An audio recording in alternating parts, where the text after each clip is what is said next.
I think that is a very, very, not a very good thing to have said. Why? I think it's putting God down before you know him. Well, Would you like to hear fuck what him. God had to say? Fuck him. I can put him Would you like to down. hear I what- don't think he exists. Well, You know, he does. well, you can't Because you prove said that, so? Orin. Why I know.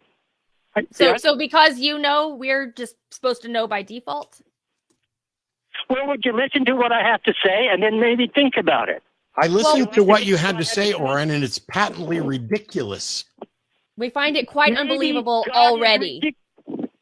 Maybe God is ridiculous and unbelievable to you, but he's Yeah. still true.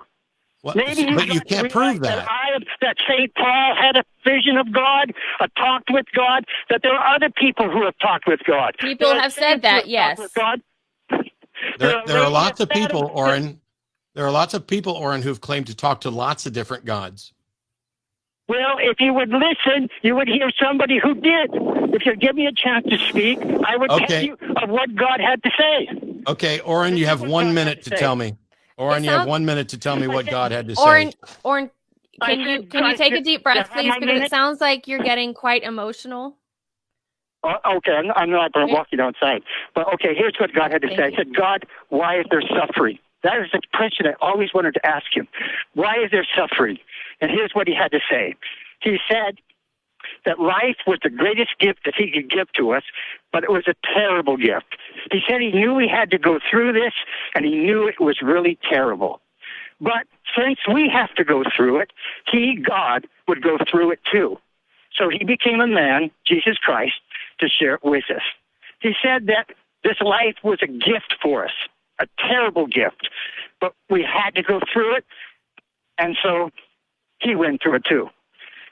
But he said, it doesn't last so very long, and then you're with me.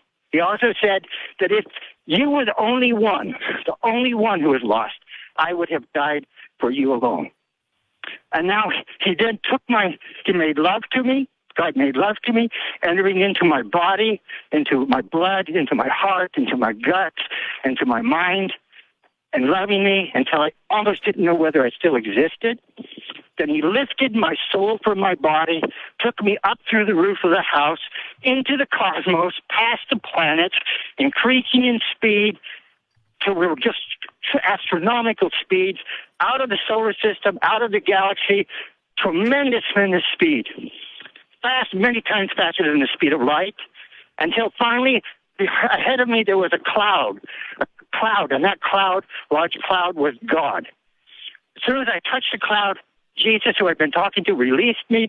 I tumbled into the cloud, head over heel, spread my arms wide, my spirit arms. I had a spirit body like a photographic negative.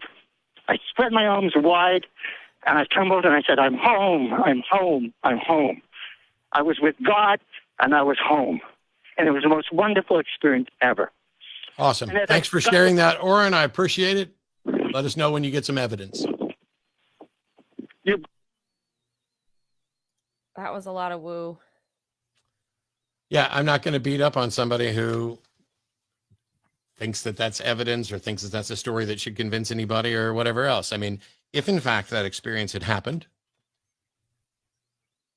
cool. It's interesting that it doesn't seem to happen to anybody who can ever provide any evidence or make a cogent argument. When Orin says, when he asked God, why is there suffering? And God says, well, it's a great gift, but it's a terrible gift, but you had to go through it. Why? Why did I have to go through it? Why did I have to exist at all? See, Yeah. God didn't provide Orin any answer that was beyond Orin's understanding, which is why I suspect that Orin was probably answering his own question. It reminds me a little bit of when you take a look at the ancient Israelites and their thoughts about morality and cosmology and problems of suffering and other things like that. The answers that exist aren't any more knowledgeable or understanding about the universe than the people who were writing them at the time.